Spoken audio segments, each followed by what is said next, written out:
¿Qué tal? Buenos días. Hasta ahora comenzamos una nueva edición de Parlamento, un programa de los servicios informativos de Televisión Canaria en el que hacemos un repaso a la actividad política de la semana con especial atención a la actividad en la Cámara Autonómica, el órgano soberano de todos los canarios. Semana intensa por la convocatoria de una huelga general, semana en la que el debate sobre el petróleo ha elevado su intensidad, semana también en la que hemos conocido el informe PISA y una semana en la que Europa ha anunciado nuevos recortes. De todo ello vamos a hablar en los próximos 60 minutos y siempre lo hacemos con un diputado, una diputada del Parlamento de Canarias. Hoy nos acompaña la diputada de Coalición Canaria por Tenerife, Flora Marrero. Señora Marrero, muy buenos días. Hola, buenos días. Yo no sé si se queda con alguno de los titulares que acabo de dar como lo más importante de la semana o tiene algún otro. Todos son importantes, pero quizás yo me quedaría con el informe PISA. El informe de la OCDE, de las recomendaciones que da, en este caso, a la comunidad educativa, que muchas ya han sido asumidas por el Gobierno de Canarias, pero a mí me parece importante, ¿no? Sobre todo por el índice de fracaso escolar que hay en Canarias. Educación, titular con el que se queda nuestra invitada. Enseguida vamos a profundizar en ese tema. Nosotros les avanzamos otro de los asuntos que se han producido, que han sido noticias durante esta semana. Se lo avanzamos en nuestro sumario. La Comisión de Bienestar Social, reunida esta semana, abordó la necesidad de impulsar medidas eficientes encaminadas a conseguir una integración plena de las personas con discapacidad. Alrededor de 150.000 personas en Canarias tienen algún tipo de minusvalía y luchan no solo por la integración. Primer debate sobre el estado de la nacionalidad canaria de la presente legislatura. Se celebrará los próximos 20 y 21 de marzo. Lo podrán seguir en directo en Televisión Canaria a partir de las 11:30 de la mañana del martes con el discurso del presidente de Canarias. Continuará por la tarde con las intervenciones de los grupos. Dicen que con la reforma laboral va a estar mejor lo de los trabajos, yo creo que va a ser peor. Peor, porque le están facilitando demasiado a los empresarios para echar. Los diputados presentan ante la Cámara Regional distintas iniciativas que tras su debate pueden ser aprobadas. Ustedes también tienen un atril que cada semana sacamos a la calle para saber qué propuestas harían si fueran diputados. Bueno, pues todo eso es a lo que vamos a desgranar en los próximos 60 minutos. Nuestra invitada de hoy es nacida en Venezuela, licenciada en Derecho con un máster en Derecho Público y Estado Autonómico. Y tercera legislatura, Flora Marrero, en el Parlamento de Canarias. Una mujer, por tanto, con experiencia. ¿Es esta la legislatura más difícil Sí. a la que se ha enfrentado? Sí. ¿Sí? ¿Por qué? Porque yo se lo decía por dos cosas. Por la crisis que nos está ahogando y por ese enfrentamiento que parece haber entre el Gobierno de Canarias y el Gobierno de España. Por eso y porque yo estoy percibiendo cada vez más un retroceso en los derechos sociales.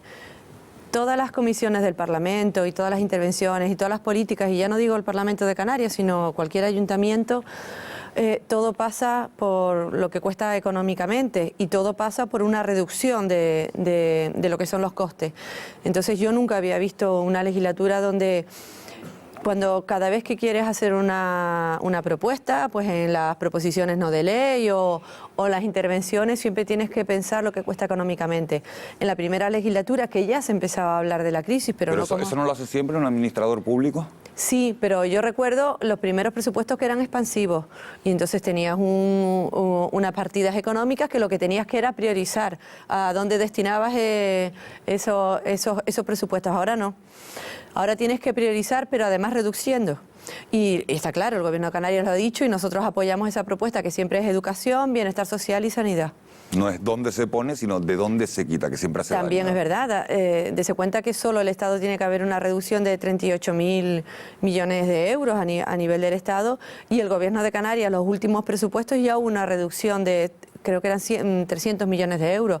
6.700 millones eran los presupuestos de la comunidad autónoma, aún sin saber lo que va a suponer los presupuestos generales del Estado. Nosotros hicimos el Gobierno de Canarias en este caso hizo unos presupuestos entendiendo que se iban a renovar los convenios que en este momento están vigentes.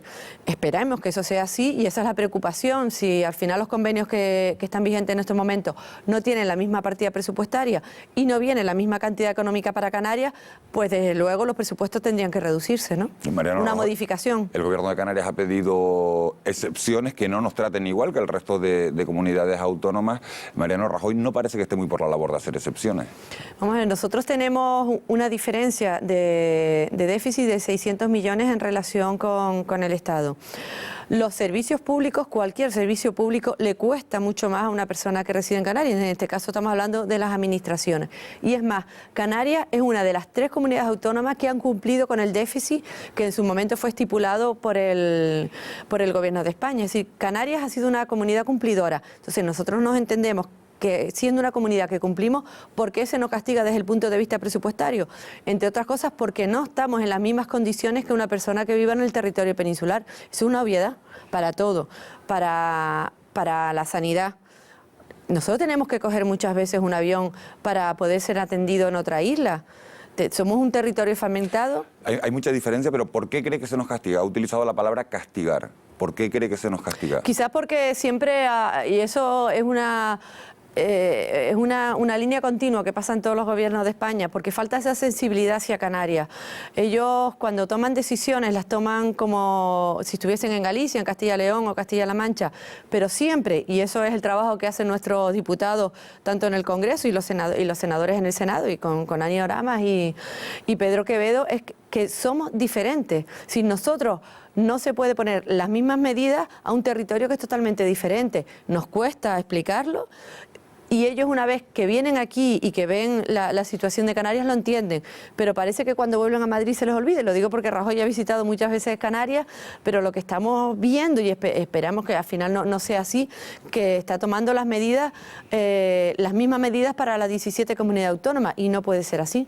Pero no puede ser que el gobierno de España no conozca Canarias, porque hay un ministro canario que ha sido alcalde en Las Palmas de Gran Canaria, ha sido presidente del Cabildo, ha sido vicepresidente del Gobierno de Canarias, con lo cual suponemos, ¿no?, que esa sensibilidad se ha hecho llegar al Gobierno de España. Sí, vamos a ver si esa sensibilidad se plasma después en los presupuestos generales de Estado.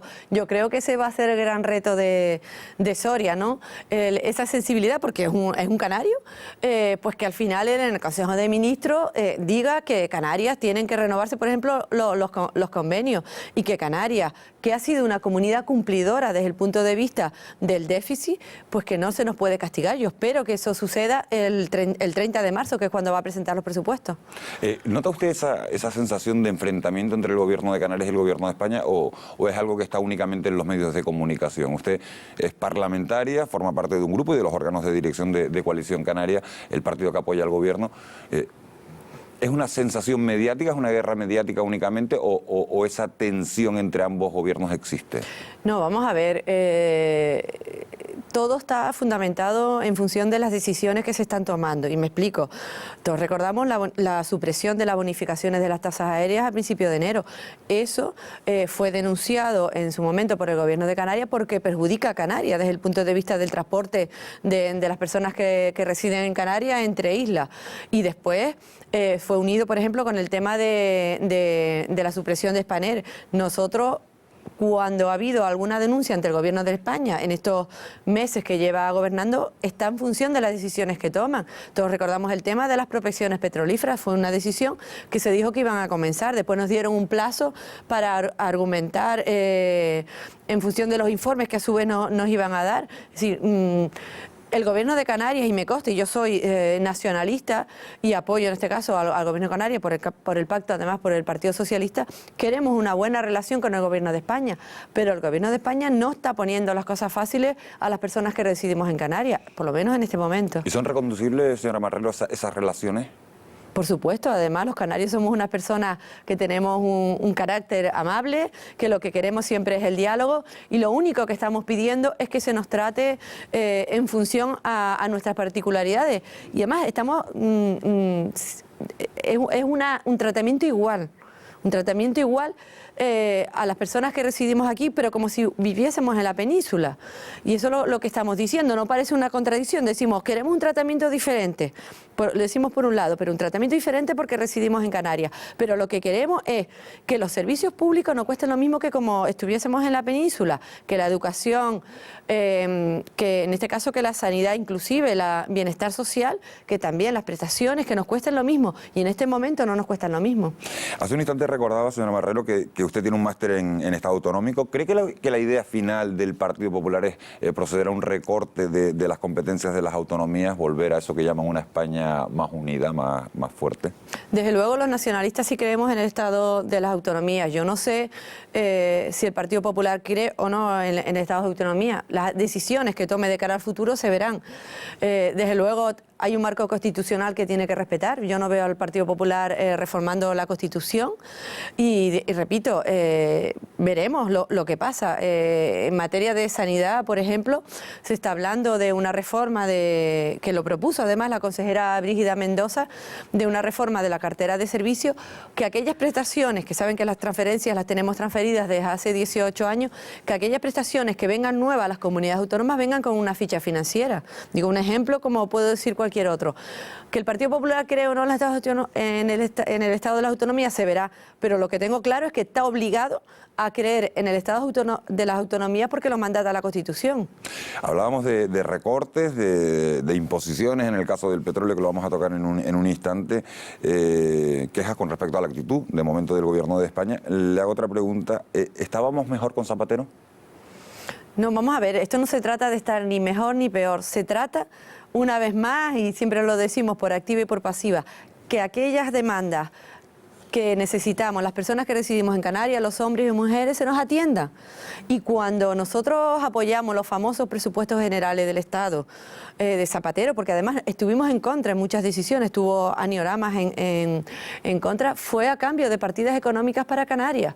Nosotros, Zapatero no fue un buen presidente del gobierno porque no supo tomar las medidas a tiempo y además negaba la crisis, todo lo decíamos por activa y por pasiva, y nosotros en muchos posicionamientos estuvimos en contra de aquellas decisiones, solo estuvimos a favor de aquellas partidas económicas que venían a Canarias, los 42 millones de euros para políticas de empleo, para rehabilitación de la planta hotelera, que lo recuerdo perfectamente, que ahora se están empezando a rehabilitar, es decir, las bonificaciones de las tasas aéreas, lo que decíamos del reconocimiento de las aguas canarias, ¿no? que dejésemos de ser islas con un mar que nos rodeásemos, sino que fuésemos un archipiélago.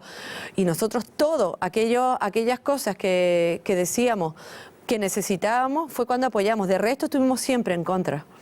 Otra de las propuestas del gabinete Rajoy ha sido, para que ninguna comunidad se desvíe de los objetivos del déficit, es controlar los presupuestos autonómicos. ¿Eso es algo así como decirle a las autonomías que no son mayores de edad o qué le parece a usted la medida? No, pero como yo decía antes, como nosotros hemos cumplido con el déficit, como Canarias desde el año 2007, cuando dijimos que venía una crisis, ya empezamos a tomar medidas de ajuste presupuestario, desde luego a nosotros no nos afecta, nos parece que nos controlen, pues sí, además las cuentas son públicas.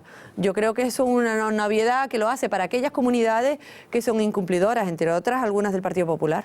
Bueno, pues quedan ahí los primeros titulares, vamos a seguir en el desarrollo del programa. El empleo sin duda es la mayor preocupación de los ciudadanos, de los responsables públicos. Hay más de 5 millones de parados en este país, 300.000 de ellos en Canarias, y los analistas dicen que a pesar de la reforma laboral, de la que hablaremos enseguida, la situación puede ir a peor. Esta semana ha habido comisión de empleo en el Parlamento, comisión a la que ha asistido nuestra invitada y en la que se habló una vez más del cambio del modelo productivo canario.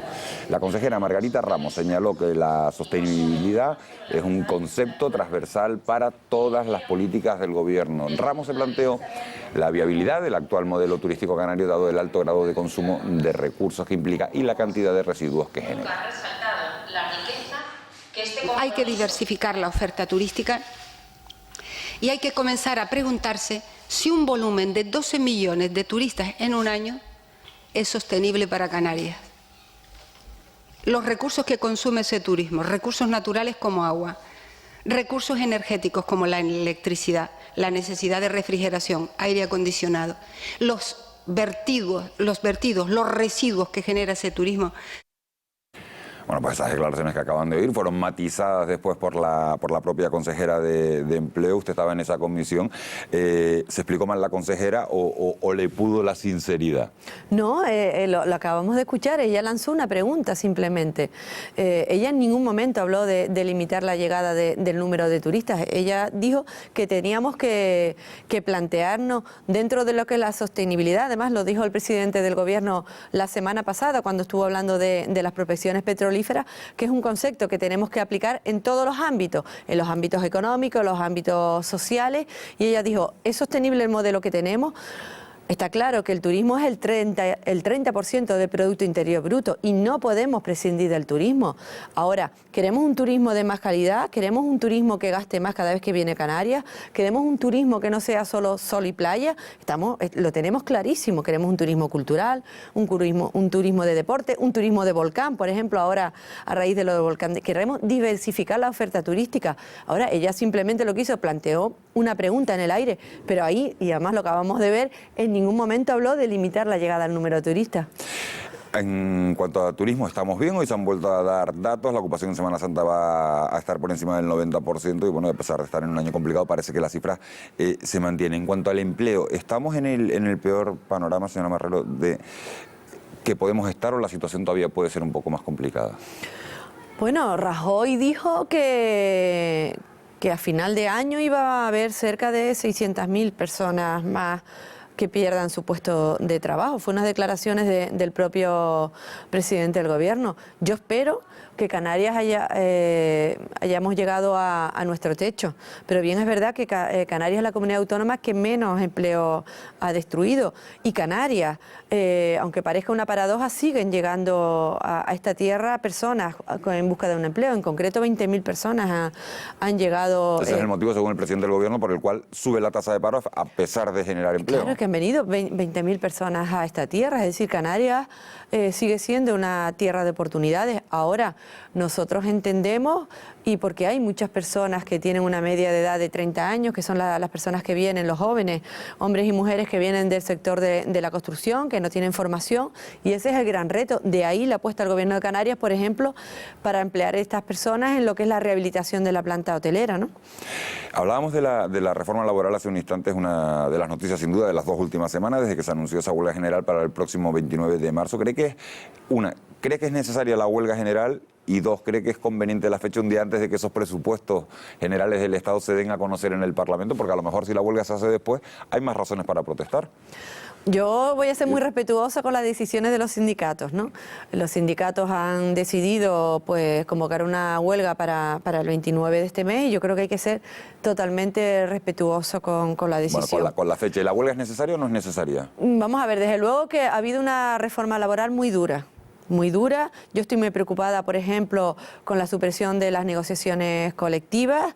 Estoy muy preocupada con el tema de la mujer, porque en este momento siempre estamos hablando que hay que salir de esta crisis con más igualdad, y en este momento las mujeres van a ser las gran perjudicadas, y lo veremos porque va a ser muy difícil con esta reforma tan dura, donde con esta flexibilidad del empresario, donde prácticamente no se va a dejar muy pocas oportunidades. Yo el otro día estuve viendo, repasando la ley, y asistí a una charla que daba Caja Canarias sobre la reforma laboral, y se da muy poca flexibilidad a lo que siempre decimos, la compatibilidad de la vida personal, familiar y laboral, porque se está exigiendo a los empresarios, por ejemplo, un contrato de prácticas de un año, que no se sabe bien, porque cuando digo en prácticas, en pruebas, no me refiero. Sí. Entonces hay una inestabilidad tremenda. Si es necesario o no necesario, lo veremos el 29, ¿no? Con el apoyo de la ciudadanía, pero desde luego yo estoy muy preocupada, porque estoy viendo, y ojalá me equivoque, que va a haber un retroceso de los derechos sociales, ¿no? ¿Cree que va a salir mucha gente a la calle el día 29? No lo sé. Le digo en Canarias, le digo en el resto de España. No lo sé, pero lo que sí le puedo decir con las personas que he hablado, que no tienen un puesto de trabajo fijo, que están pendientes de una renovación, y lo digo en todos los sectores, muchas personas, aun cuando dirían que estarían a favor de la huelga, que la huelga viene como consecuencia de la reforma laboral, sí que me han dicho, y estoy hablando de amigas y de familias, que no van a ir porque tienen miedo. O sea, que van a ir a trabajar a pesar de apoyar la huelga por miedo a perder su puesto de trabajo. Porque estamos hablando de otro escenario totalmente diferente, ¿no? Y yo me pongo en el lugar de esas personas que a lo mejor tienen un contrato de 6 meses y que se le va a acabar pues en el mes de junio, dentro de un mes, y que digan que ese día va a ir a una huelga, que además le van a descontar lógicamente el día de trabajo. A lo mejor le descontarán 20, 30 euros, que son los que necesitan para pagar el agua y la luz. Sí, o la luz que va a subir. la luz que va a subir. Es decir, me preocupa, ¿no? Digo, estoy hablando desde el punto de vista personal. Los políticos secundan la huelga, ya que está hablando desde el punto de vista personal. ¿Un político secunda una huelga? ¿Usted va a ir al Parlamento ese día o ese día no trabaja? Yo sí voy a ir a trabajar, desde luego, porque... ¿Pero se apoya la huelga? Eso no es una decisión del partido que todavía no, a nivel de Coalición Canaria, no hemos tomado esa decisión. Se lo pregunto como curiosidad, es decir, no, pero un político, un alcalde puede dejar de ir a trabajar yo le digo, si secunda la Coalición huelga. Canaria, por ejemplo, o hay servicios mínimos también. Pero hemos dicho no a la reforma laboral. Ahora, si vamos a apoyar o no la huelga es una decisión de partido, que hay que tomarlo en los órganos del partido. Yo no sé todavía cuál va a ser la decisión del partido, pero en cualquier caso yo, lógicamente, soy una persona que represento a los hombres y mujeres que viven en Canarias y ese día voy a ir a trabajar, por supuesto, como he ido en otras huelgas generales, ¿eh? A pesar de que, independientemente de si la apoya o no la apoya, la responsabilidad está por encima de la conciencia personal. Una última pregunta sobre este asunto. ¿Los sindicatos, por definición, considera usted distinta vara de medir en función de si gobierna el Partido Popular o si gobierna el Partido Socialista o no? Fue muy difícil, lo que pasa que es verdad que el Partido Socialista no hizo esta reforma tan dura. Bien es verdad que los sindicatos, la mayoría son de izquierda y quizás si hubiese habido un partido político, el socialista gobernando, quizás le hubiesen dado a lo mejor un periodo de prueba de los 100 días, pero no lo sé. Desde luego, ellos tardaron mucho en apretarle las tuercas a Zapatero y ahora lo están haciendo más rápido. La situación económica, desde luego, con este recorte de casi 40.000 millones de euros en los presupuestos que nos exige además Europa, a lo mejor están obligados, pero yo no... Habría que preguntarle a los sindicatos. No, pero hay que ver también dentro de unos meses qué va a ocurrir, ¿no? Si van a seguir con la misma línea, si van Rajoy, si los va... No a escuchar, porque prácticamente no lo ha escuchado para hacer esta reforma laboral, sino tener en cuenta sus propuestas, ¿no? Se ha reunido con ellos, pero las propuestas desde luego no han sido... Pero vamos a ver, se reunió 3 horas. No ha sido atendida. La falta de trabajo, como decía usted, toca de manera directa a miles de familias y los recortes en las administraciones podrían acabar afectando en algunas comunidades a los sectores más desfavorecidos. Esta semana hemos asistido, por ejemplo, a la subida, al copago sanitario ya aprobado en Cataluña, pagando €1 por receta. En Canarias el gobierno ha dicho que de momento no va a tocar las ayudas a los más necesitados, descarta por completo el copago sanitario. Y ha dicho el gobierno canario que tampoco va a tocar nada de los servicios esenciales. Esta semana se hablaba de discapacidad en la Comisión de Asuntos Sociales. Casi 150.000 personas en Canarias tienen alguna discapacidad, un colectivo sensible al que van destinadas medidas que persiguen no solo su integración social, sino sobre todo la laboral. Para el Partido Socialista son muchos los retos conseguidos, pero queda mucho por hacer. Incrementando los esfuerzos para alcanzar la situación de plena autonomía y autorrealización de estas personas, porque yo creo que es la parte de la sociedad que más desprotegida está. Las empresas con más de 50 empleados están obligados a establecer cuotas para contratos a personas con discapacidad. Además, se incentiva a las empresas que realicen contrataciones indefinidas y a tiempo completo. Las personas con discapacidad quieren vivir con independencia e integrados plenamente en la sociedad. Y esto se consigue con un trabajo remunerado en las empresas y en las administraciones públicas, al igual que el resto de las personas sin discapacidad. En este sentido, el Grupo Popular pidió más control sobre las empresas para garantizar el cumplimiento de la ley. Es verdad que lo que se intenta es hacer una discriminación positiva porque existe previamente una discriminación negativa. Esa discriminación negativa es que no se ve con normalidad a la persona que tiene una discapacidad, que tiene que ser igual que todos los demás. No hemos llegado todavía a ese punto. La consejera de Bienestar Social recalcó que las medidas puestas en marcha por el Gobierno van destinadas a intentar mejorar la calidad de vida de las personas que se enfrentan a la sociedad y al mundo laboral con una dificultad añadida. Son un colectivo preferente, tanto en la prestación canaria de inserción, como en el acceso a la vivienda, como en el acceso a la función pública, que desde luego en estos casos, que como saben, la prestación canaria de inserción pues es un instrumento muy potente de integración sociolaboral, cuanto menos bastante importante. Además, en respuesta a una pregunta de la diputada popular Maribel Oñate sobre la alimentación en los colegios de los niños que conviven en familias en riesgo o en exclusión social, la consejera aseguró que la atención a estos menores está garantizada prestando servicio de desayuno y almuerzo en los propios centros. Bueno, pues además la consejera de Bienestar Social, Inés Rojas, propuso a los integrantes de la comisión organizar una visita al Centro de Menores Valle Tavares en Tenerife y comprobar in situ el día a día de ese centro. Señora Marrero, usted forma parte también de esa comisión. ¿De qué se queda? ¿Con qué se queda de todo lo que se habló? En la comisión, la última que hubo, quizás con el tema de la discapacidad, que es un tema importantísimo, porque imagínense, tenemos 300.000 personas en paro, ¿no?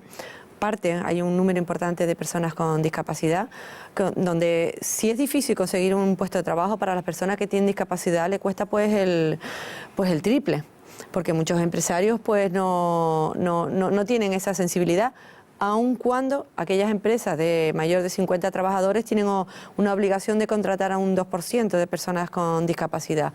Y desde luego son unas personas pues que están muy afectadas en este momento por la crisis. Y antes ponía el ejemplo de la mujer, pero las personas con discapacidad también.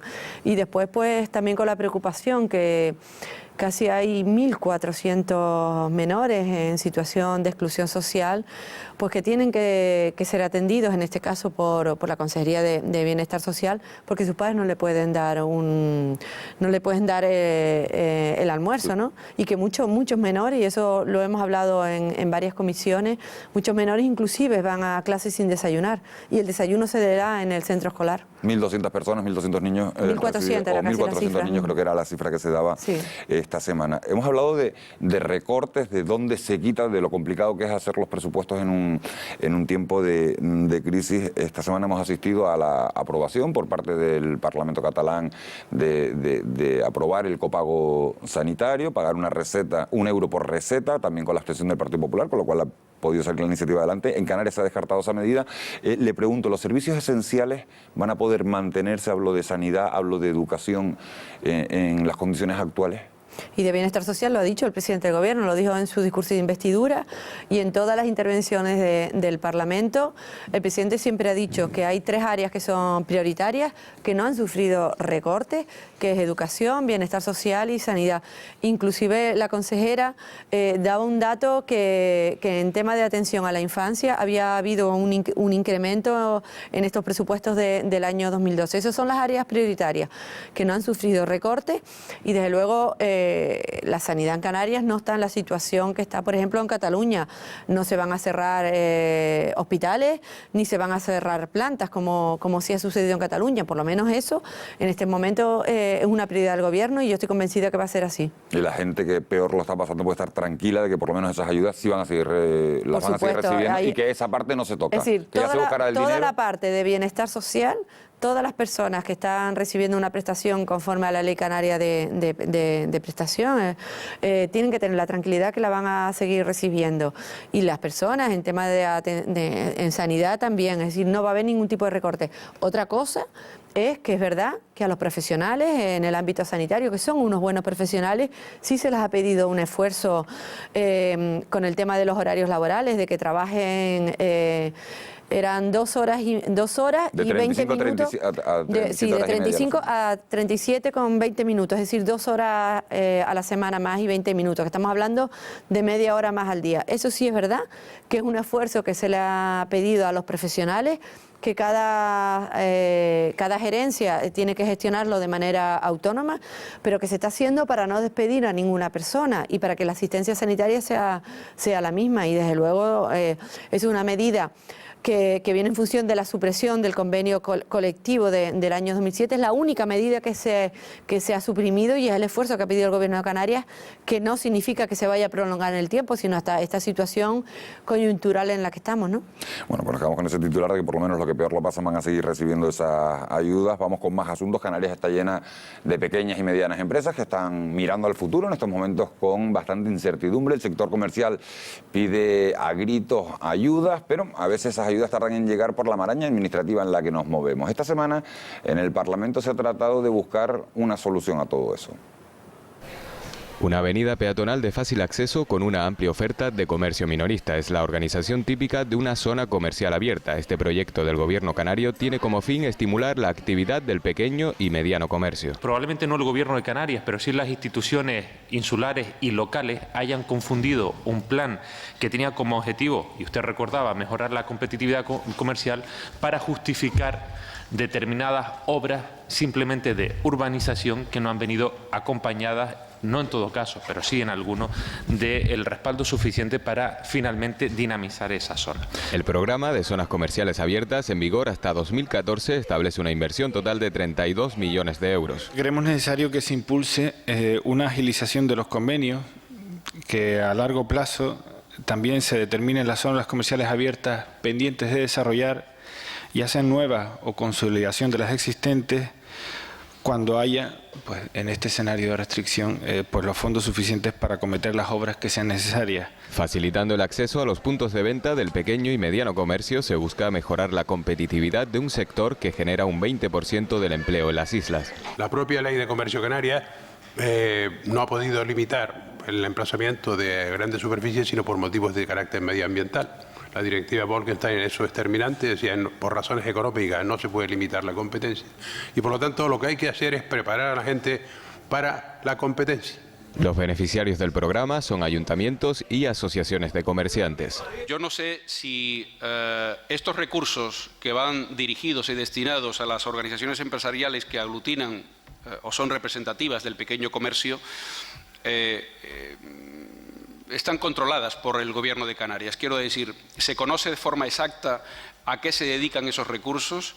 La consejera Margarita Ramos garantizó que el programa de espacios comerciales abiertos no será abandonado, por la riqueza que revierte sobre el Producto Interior Bruto canario y por tratarse de un modelo de éxito que Canarias exporta. Estamos llevando a cabo una operación de internacionalización del comercio de Canarias, fundamentalmente en estos momentos en Marruecos, concretamente en Agadir, en la zona de Soumadra, donde tenemos 3 zonas comerciales en estos momentos puestas en marcha por iniciativas del Gobierno de Canarias, de comerciantes de Canarias allí desplazados y de GESPLAN. Ramos abordó también el retraso en la ubicación de la segunda central eléctrica en Fuerteventura y en la redacción de un plan territorial especial de infraestructuras energéticas en Lanzarote. La consejera afirmó que el Gobierno tomará la iniciativa si las administraciones insulares y locales no alcanzan consenso para avanzar en ambos proyectos durante este año. Bueno, pues se habla de pequeño y mediano comercio. Canarias está llena de pymes. Yo le pregunto, señora Marrero, ¿tiene futuro el pequeño y mediano comercio en este archipiélago frente a la llegada de esas grandes superficies, grandes centros comerciales que ya hay y prácticamente en todas las islas implantados? Por supuesto, y le voy a decir por qué. Yo soy de La Laguna y La Laguna es una ciudad donde hay muchos centros comerciales, y está combinado con lo que son las zonas comerciales abiertas, y no me refiero solo al casco de La Laguna, donde yo vivo, sino la Solada de Taco, donde ha tenido un despegue económico importante. Me refiero también a La Cuesta. Es decir, se puede combinar lo que son las grandes superficies con las zonas comerciales abiertas, y fue una apuesta del Gobierno de Canarias desde la pasada legislatura, y a mí personalmente me gusta más ir a comprar por la calle que meterme en un centro comercial, y claro que tienen futuro. Lo que pasa que es verdad que el pequeño comercio no puede competir en condiciones de igualdad con las grandes superficies, empezando por ejemplo con los horarios. Siempre se ha dicho que el pequeño comercio debe especializarse. Hay un tema que es lo que la atención personalizada. Es decir, yo vivo en la calle San Juan, no soy de la calle San Juan y todo el mundo me conoce, y dejas un encargo, oye, que tengo un regalito, me lo preparas para mañana. Eso no tiene precio, para mí no tiene precio. Y al final lo que es el coste económico, lo que te cuesta desplazarte a una gran superficie, que además siempre gastas más, no sé por qué, pero siempre gastas más, porque además está planificado para que gastes más. Desde luego yo creo que allí donde las ciudades y donde los pueblos han apostado por las zonas comerciales abiertas, se ha habido que el comercio se ha revitalizado, y lo que es la economía también. Se pueden combinar, por tanto, ambas La Laguna es un ejemplo. Ambas tareas. Hablamos de comercio, pero también de industria, y eso nos lleva a tocar obligatoriamente uno de los temas de la semana, del mes y probablemente, no lo sé, de los próximos años. ¿Prospecciones sí o prospecciones no? Hubo una... ¿Le pregunta usted? Sí, yo sí le pregunto. La semana pasada hubo una comunicación del gobierno y nosotros también aprobamos una propuesta de resolución donde decíamos que ahora no es el momento para las prospecciones, entre otras cosas porque hay que decirle a la ciudadanía que las prospecciones, si se hacen, que nosotros lo que estamos pidiendo en este momento es todas las garantías medioambientales porque nos va a afectar desde el punto de vista económico, nos va a afectar desde el punto de vista social, nos va a afectar desde el punto de vista medioambiental, también nos va a afectar desde el punto de vista jurídico porque saben que hemos recurrido a la ley de hidrocarburos y además tenemos un modelo económico que en este momento está basado en el turismo y no tenemos garantía que con las prospecciones se vayan a cumplir pues este modelo que tenemos en este momento por los daños medioambientales que Repsol no ha dicho que no se vayan a producir. En los últimos años han tenido, creo que eran 7.000 la cantidad de accidentes que han tenido lo que son las plataformas. Cada plataforma va a crear 250 puestos de trabajo, pero lo va a crear dentro de 10 años. Cuando empieza a extraerse el petróleo, nosotros nos creemos que las prospecciones se van a hacer ahora y que para el año que viene, al 2013, vamos a tener petróleo en esta tierra. Y no es verdad. Va a ser dentro de 10 años como mínimo. Y dentro de 10 años, ¿la situación económica va a seguir siendo la misma? Yo no lo sé. Entonces nosotros lo que estamos pidiendo... Pero decía, perdone que la he interrumpido. Sí, no, simplemente que lo que estamos pidiendo, lo primero que estamos pidiendo es que se nos garantice las medidas medioambientales. Y es lo único que todavía no sabemos. No, le decía que usted decía que ahora no es el momento y mucha gente le puede decir ahora que estamos en periodo de crisis, ahora que es cuando más recursos hacen falta, a lo mejor ahora sí es el momento. Pero es que, repito, los puestos de trabajo como mínimo se crearían dentro de 10 años y una plataforma crearía, además 250, está en los informes, 250 puestos de trabajo, además muy especializados. ¿Podemos arriesgar todo nuestro modelo productivo que tenemos en este momento por unas plataformas que si hay un accidente nos podemos ver como ha sucedido en México, donde no tendríamos ninguna fuente de ingreso que en este momento viene del turismo? Porque eso, el accidente, sabe usted perfectamente que no es solo donde se produce, sino después el petróleo se va trasladando y eso va destruyendo toda la fauna y toda la flora que encuentra a su alrededor. Ayer el turoperador TUI esta semana el turoperador TUI hacía pública una nota en la que decía que si se produjera un accidente, Canarias quedaría vinculada directamente al tema del petróleo turísticamente. Y además por décadas. Usted es venezolana de origen, un país exportador precisamente de crudo. ¿Cree que el desarrollo de Venezuela hubiera sido el mismo si no se hubiera explotado ese recurso energético? Venezuela es un país rico donde el petróleo es más barato que el agua. Y el petróleo es baratísimo. ¿Eso es una metáfora o que es así? No, es así. El petróleo es más barato que... Cuando estuve en Venezuela me lo decían, ¿no? Cuesta baratísimo el petróleo, ¿no?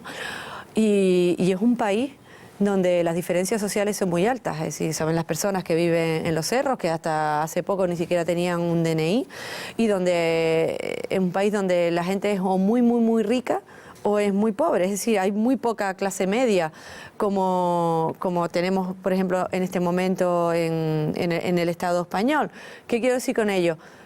Que a pesar de ser un país muy rico, exportador de petróleo, la riqueza no ha sido distribuida en la población. Y eso a mí, por ejemplo, es un tema que me preocupa, porque aquí parece que si dentro de 10 años, cuando empieza a extraerse petróleo, que la riqueza se va a distribuir a partes iguales, y no. En este momento, si se extrae el petróleo, la riqueza se la llevaría en este caso Repsol. Y lo que estamos pidiendo también, ¿cómo nos va a beneficiar a las personas que residimos en Canarias? El gobierno canario ha dicho no a las prospecciones, lo han dicho también los cabildos de Lanzarote, los cabildos de Fuerteventura, varias organizaciones ecologistas, pero el gobierno español parece que sí está por la labor de conceder esos permisos a Repsol. Hay una concentración prevista para el 24 de marzo. ¿Qué ocurrirá en las Islas? ¿Qué escenario se imagina si Madrid, tal y como está previsto, autoriza unilateralmente esas prospecciones? Yo lo que espero es que Madrid, como acaba de decir usted, y en este caso el gobierno de España, el gobierno de España escuche a la ciudadanía canaria. Y la ciudadanía canaria está representada en las instituciones, en el propio Parlamento de Canarias la semana pasada, en los cabildos y sobre todo en las manifestaciones que están sucediendo en la calle. Lo único que pido es que escuche y no, lo único que estamos pidiendo es garantías. Y después se verá. Pero si no escuchan, ¿hay alguna capacidad de maniobra por parte del Gobierno de Canarias? Sí, sí, porque claro que sí, y desde luego yo le aseguro que el presidente del Gobierno va a quemar hasta el último cartucho para que esas prospecciones no se autoricen, y también lo van a hacer los 2 diputados que tenemos en el Congreso y los 2 diputados que tenemos en el Senado. En el Congreso una diputada, que siempre hay que decirlo. Sí, hace poco además que teníamos el Día de la Internacional de la Mujer. Bueno, hemos avanzado. Y además una mujer muy luchadora como Dani Oramas, ¿no? Hemos avanzado en ese tema, en el de la igualdad, ¿o no? Desde luego, eso es otro tema que a mí me preocupan, ¿no? En situación de crisis siempre la mujer sale perdiendo, porque además se está viendo que aunque hay muchas mujeres incorporadas al mundo laboral, pues en este momento, cuando en un matrimonio uno tiene que trabajar porque no hay dinero para por ejemplo, para llevarlos a la guardería, pues siempre la mujer es la gran sacrificada. Entonces a mí me preocupa que con esta situación económica vaya a haber un retroceso en lo que son las políticas de igualdad, y de ahí yo estoy haciendo pues bastantes iniciativas en el Parlamento. Tenemos un consejero que Francisco Espínola muy sensibilizado, tenemos un Instituto Canario de Igualdad que está luchando por eso, para que en temas de igualdad no vaya a haber un retroceso. Que se mantengan esas políticas y se vaya avanzando. Le voy a cambiar completamente el tercio.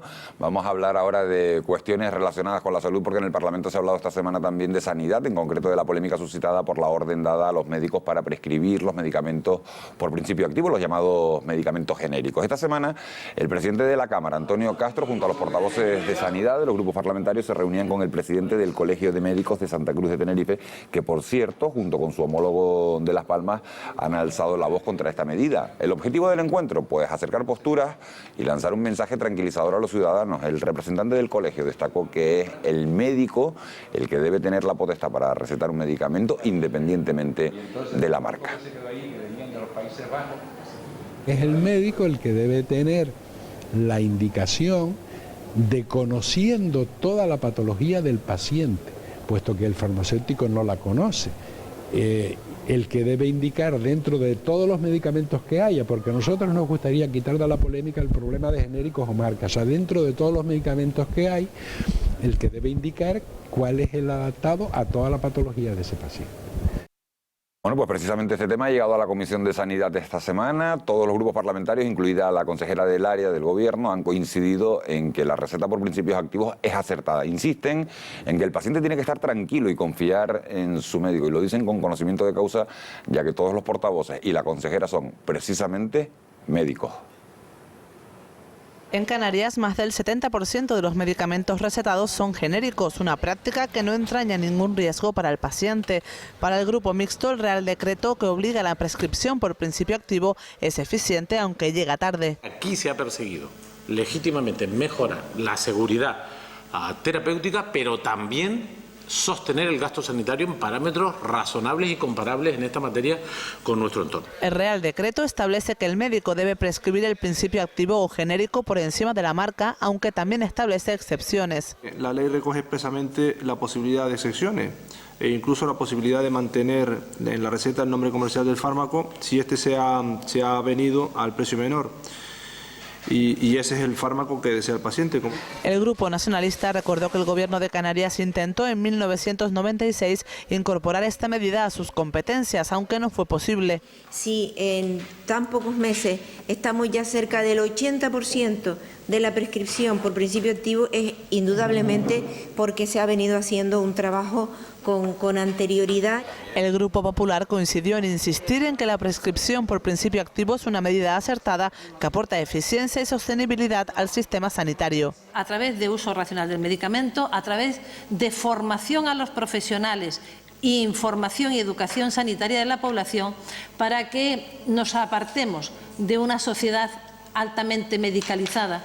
Por su parte, la consejera de Sanidad, Brígida Mendoza, resaltó la labor de médicos y farmacéuticos para hacer efectiva esta medida. El Real Decreto 9/2011 además apunta que a igualdad de precio el farmacéutico puede dispensar la marca comercial. El hecho de que el médico recete por principio activo no significa, por tanto, que el paciente no pueda elegir en la farmacia la marca que viene utilizando habitualmente, ya sea marca original o genérico, si ésta ha bajado al precio menor. La Comisión de Sanidad estableció así una postura común frente a las críticas de los colegios de médicos canarios que se han mostrado en desacuerdo con esta medida. Bueno, pues los colegios de médicos no están de acuerdo, pero, señora Flora Marrero, todos los partidos se han puesto de acuerdo, por una vez. Porque está demostrado que ha supuesto un ahorro para sanidad, el tema del principio activo. Y también ha supuesto que desde el momento que se ha puesto los genéricos, lo que se dice popularmente como genérico. Sí, con genérico, las marcas tradicionales han bajado de precio. Entonces, ¿qué ha pasado? Que las marcas antes costaban muchísimo, ahora tienen el mismo precio que los genéricos, y lo que ha dicho la consejera es que el farmacéutico, al paciente que va, tiene el deber de decirle que tiene el genérico, el que está por principio activo, el que recomienda al médico, y después tiene otra marca y tiene la libertad de opción. Cuando el de la marca y el que no tiene marca tiene el mismo precio. Eso es una información que debe dar en su momento el farmacéutico. Pero ¿los genéricos ha supuesto un ahorro para la comunidad autónoma? Sí. Queremos que la comunidad autónoma ahorre, entre otras cosas, para garantizar los servicios que antes decíamos, ¿no? Los 3 pilares: educación, bienestar social y sanidad. Sí, pues entonces no hay ningún problema a la hora, y dentro de la libertad, como decía el presidente del Colegio Médico, don Rodrigo, de que tiene el médico, lógicamente, total libertad. Pero yo creo que es una postura unánime de los partidos, y que cuando todo supone un ahorro económico, estamos todos de acuerdo. Y para ingresar extra, antes lo tocábamos de refilón, en Cataluña esta semana se ha aprobado el que las personas tengan que pagar €1 por receta que lleven a una farmacia para adquirir un medicamento. ¿Qué le parece esa medida? Como medida recaudadora para... Vamos a ver, lo que es verdad es que todas las personas tenemos que saber que todo cuesta. Todo cuesta, todo tiene un coste económico, y que las cosas no son gratis. No es gratis la educación, porque además lo pagamos a través de nuestros impuestos, no es gratis la sanidad, ni es gratis tampoco las carreteras por la que circulamos, ni tampoco pues el precio del tranvía, que es barato pero que tiene una bonificación, ni la guagua ni los aviones. Las cosas no son gratis. Y a mí me parece que en esta época de cambios, donde están cambiando los valores, donde nos estamos dando cuenta que podemos vivir más felices con menos, inclusive, ¿no? Donde ya está este consumo, ya nos están recomendando inclusive desde el gobierno que tenemos que hacer un consumo responsable, que tenemos que consumir pero de manera responsable, que todo tiene un coste económico. Entonces, eso es una medida que habrá que ver los efectos en Cataluña, pero lo importante es que sepamos que todo tiene un coste, ¿no?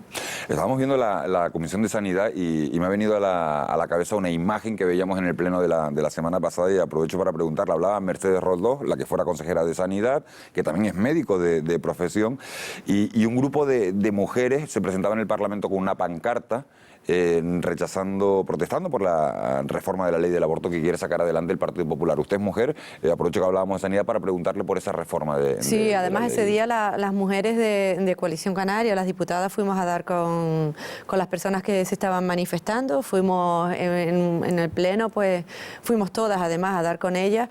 Nosotros a nivel de partido hay libertad de conciencia para las personas que están a favor o en contra del aborto, pero yo a nivel personal estoy a favor del aborto, y de luego yo espero que el Partido Popular no vaya a reformar esta ley, porque sería un retroceso.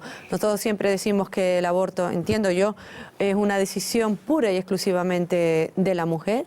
Es la mujer la que toma esa decisión, que muchas veces es dolorosa, no es una decisión fácil, pero desde luego hay que dejarle que la mujer decida sobre su propio cuerpo. Y la manifestación, ustedes se reunieron con las mujeres, pero no fue una manifestación, fue un grupo de mujeres con la pancarta. Desde luego a mí no me gusta, y se lo dije a una de las... Son violentas esas situaciones. No, vamos a ver, yo se lo dije a una de las personas que fue al Parlamento. Yo creo que el Parlamento hay que respetarlo. El Parlamento es el templo de la palabra. Me parece muy bien que se manifiesten por fuera, pero desde luego interrumpir una sesión parlamentaria, en este caso interrumpieron a la señora Roldós, a mí me parece que no, porque desde luego que si queremos dialogar y si queremos siempre buscar puntos de encuentro, además de la manera que lo hicieron y tirando esas pegatinas, me parece una falta de respeto a unas personas, a diputados y diputadas que fuimos elegidos por el pueblo canario. No son maneras, no son las formas las idóneas, aún estando de acuerdo con sus planteamientos. Pero esa manera de llegar al Parlamento, de empezar a gritar, además que no tienen autorización, que tuvieron que ser desalojadas, desde luego que no lo comparto, y se los he dicho a ellas. Bueno, se puede perder la razón a veces por la forma, en el fondo ya ha quedado clara su postura. Seguimos avanzando, estamos en la recta final del programa, todavía nos quedan algunos asuntos y hablamos ahora de las nuevas tecnologías porque son cada vez más importantes en nuestra vida diaria, pero también nos permiten implicarnos en la vida política. En este caso les hablamos de un proyecto llamado Puzzlet. Se trata de una plataforma de participación ciudadana online donde podremos encontrar información sobre las políticas de la Unión Europea en cuanto al fenómeno de la inmigración. Además, también podrán participar activamente aportando opiniones sobre la aplicación de las diferentes normativas. Es un proyecto impulsado por la Universidad de La Laguna. Inicialmente estamos abordando no el aspecto de inmigración en sí, sino sobre todo los temas de integración y cohesión social. También en un futuro no se descarta abordar otros temas que sean de relevancia e interés político. Y la Mesa del Parlamento ha establecido ya de manera definitiva el calendario para el debate sobre el estado de la nacionalidad canaria. Será el próximo martes y miércoles y podrán seguirlo en directo en Televisión Canaria. A las 11:30 de la mañana del martes empieza ese debate con el discurso del presidente del Gobierno y a partir de las 4:30 de la tarde serán las intervenciones de los distintos portavoces, según ha anunciado el presidente Antonio Castro, después de esa reunión de la Junta de Portavoces. Se trata, como saben, de hacer una radiografía completa de cómo está el archipiélago. Es un debate que dura 2 días y el primer día tiene que ser la intervención del presidente del Gobierno con un tiempo por medio y después ya empiezan los grupos parlamentarios y al final las propuestas de resoluciones que serán al segundo día. Bueno, pues este es el primer debate de la presente legislatura con un gobierno formado por Coalición Canaria y Partido Socialista. El escenario ha cambiado respecto a la legislatura anterior, que terminó con un ejecutivo en minoría, como saben, de Coalición Canaria después de la decisión del Partido Popular de abandonar el gobierno. Nosotros hemos buscado en nuestros archivos para recordarles qué dio de sí el anterior debate sobre la nacionalidad canaria. Octava legislatura, 17º debate de la nacionalidad canaria y 5ª ocasión en la que el presidente de Canarias, Paulino Rivero, debe defender la gestión de su ejecutivo.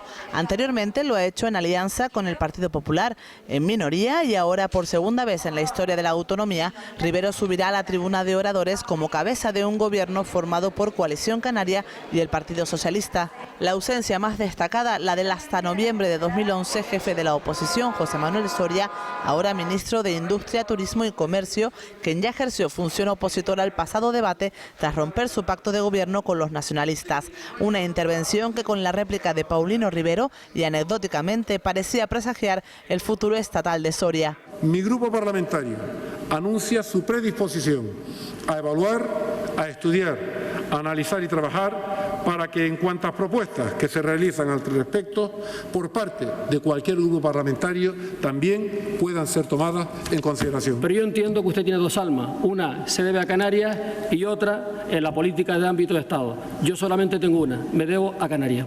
Ausencias, pero también cambios del PSOE haciendo oposición en el pasado debate con Manuel Marcos en la tribuna. Canarias requiere, por lo tanto, de un gobierno fuerte, un gobierno cohesionado. Hoy rinde cuentas ante la ciudadanía un gobierno débil, un gobierno en minoría, un gobierno que no ha estado a la altura para resolver los problemas que tiene Canarias. A estar en el gobierno con Dolores Padrón haciendo balance de 9 meses de gobierno con los nacionalistas. Regresos como el de Román Rodríguez al hemiciclo, esta vez en el grupo mixto con Nueva Canarias y que compartirá sus 40 minutos con Fabián Martín del Pil, que se estrena en un debate de estas características. María Australia Navarro representará al Grupo Popular y José Miguel Barragán repetirá responsabilidad en la tribuna de oradores. Será un debate marcado indudablemente por la coyuntura económica, por los datos del paro, pero también por el futuro de Canarias en España y en Europa y la capacidad de la comunidad autónoma para salir reforzada de la crisis. Bueno, pues esa era la situación de hace 4 años. Han cambiado sustancialmente las cosas de la legislatura anterior, no de hace 4 años, pero sí de la legislatura anterior. ¿Qué espera Flora Marrero del debate del próximo martes? El debate de la nacionalidad es el más importante del año junto al de los presupuestos generales, aunque los presupuestos aquí es más agrio, ¿no? Es más duro de entender. Pues todos conocemos la situación de Canarias, ¿no?, que hay en este momento y yo espero, porque siempre el presidente lo hace, pues que nos dé pues alguna información complementaria a la que conocemos. Desde luego yo creo que él va a anunciar alguna medida importante, porque siempre lo hace, y él lo decía ahora, es decir, tenemos un presidente de gobierno que solo piensa en clave Canarias, y en este momento es lo más importante, ¿no? Luchar por los intereses de la ciudadanía. Tenemos pues muchos frentes abiertos en este momento, y lo que va a decir es lo que se ha avanzado con este nuevo gobierno, con este pacto con el Partido Socialista en las diferentes consejerías, que además saben que se ha reducido en número. ¿Usted cree que una persona, un ciudadano que esté en su casa, que esté el martes y miércoles en casa, que se pueda permitir el lujo en su trabajo de ver la televisión y siga por Televisión Canaria ese debate, va a salir con una idea más clara del futuro inminente, el futuro que tenemos a corto plazo por delante? Por lo menos va a saber cómo estamos en Canarias, cómo estamos en educación, cómo estamos en sanidad, cómo estamos en obras públicas, cómo estamos desde el punto de vista económico, y eso es importante, es decir, saber dónde estamos y sobre todo qué hemos hecho desde las elecciones del pasado mes de mayo y sobre todo pues las perspectivas para los próximos meses. Bueno, pues manejar esa información sin duda es importante. Les recordamos, 11:30 de la mañana comienza la transmisión en esta casa con el discurso del presidente. A las 4:30 retomamos con la intervención de los grupos parlamentarios también al día siguiente. Esta semana hemos conocido además los resultados del informe de PISA que examinaba el sistema educativo del archipiélago. La principal conclusión es que nuestro modelo de educar en los colegios necesita una serie de reformas para conseguir equipararnos al resto de España y de Europa. En ese sentido, se trabaja en la Comisión de Educación creada esta legislatura en el Parlamento, donde además de los grupos parlamentarios intervienen todos los sectores implicados para aportar su experiencia. Su objetivo, pues sentar las bases de la educación en todo el archipiélago. Según el informe PISA 2009, Canarias invierte en educación más que la media del resto de las comunidades, pero los resultados que obtiene no responden a las expectativas. Una comisión de estudio del Parlamento Canario realiza un repaso completo a todos los niveles educativos. Se trata de identificar los problemas y plantear alternativas. Las mayores preocupaciones es el tema del abandono escolar temprano, prematuro, y el tema del fracaso escolar, que son lo que más nos preocupa. El informe PISA acaba de darnos un palo a la enseñanza canaria, nos acaba de dar un palo porque dice que un niño canario tiene un retraso de un año con lo que sabe en los 15 años un niño en la península y con año y medio con un niño en Europa. Nosotros tenemos que preparar a nuestros hijos para competir y para eso tenemos que apoyar un pacto por la educación. En el desarrollo de las comisiones intervienen representantes de todo el ámbito educativo. Los grupos parlamentarios coinciden en la necesidad de alcanzar un pacto por la educación en Canarias. Cuando se creó la comisión y cuando se expuso en el Parlamento fue precisamente con ese objetivo de crear un punto de unión, de diálogo entre toda la comunidad educativa canaria para lograr un acuerdo desde abajo hacia arriba, nunca un pacto que nos viniera impuesto de arriba, ¿no?, de las altas esferas de la administración y que todos los demás se adhirieran a ese acuerdo. Yo creo además que tiene un elemento muy positivo, que es que las conclusiones que se saquen de esta comisión van a ser el resultado de la participación de todos los agentes sociales y educativos. Está previsto que la comisión lleve su informe al Pleno de la Cámara antes de que finalice el actual periodo de sesiones. Bueno, pues un informe sobre la situación de la educación en Canarias, un informe, señora Marrero, que ha dado mucho que hablar, que si los profesores ganan mucho, que si ganan poco, que si tienen muchas vacaciones. ¿Con qué se queda? ¿Qué valoración hace Flora Marrero del informe PISA? El informe PISA además que lo pidió el Gobierno de Canarias, ¿no? De luego yo me quedo con aquellas recomendaciones que van a ser instrumentos para mejorar lo que es la enseñanza en Canarias. Algunas de las propuestas del informe PISA ya están recogidas, ya las está recogiendo el Gobierno de Canarias, ¿no? Y yo espero que esto sirva para que los alumnos que tengamos menos fracaso escolar, y va a ser importante pues las recomendaciones también que hagan los expertos en esta comisión que se ha creado en el Parlamento. Es una preocupación porque al final, si no tenemos una sociedad formada, es una sociedad que va a tener muchísimas dificultades a incorporarse al mercado de trabajo. Tenemos un déficit, por ejemplo, en el tema de los idiomas, y todas estas cosas hay que mejorarlas. De hecho, usted se acuerda que había una apuesta del Gobierno para la implantación del segundo idioma en los centros escolares, que no significa un segundo idioma, sino que se dé clase de matemáticas o de biología en otro idioma, ¿no? Y eso es importante, y desde luego hay que escuchar a las recomendaciones y sobre todo yo creo que tenemos unos buenos profesionales en el ámbito educativo.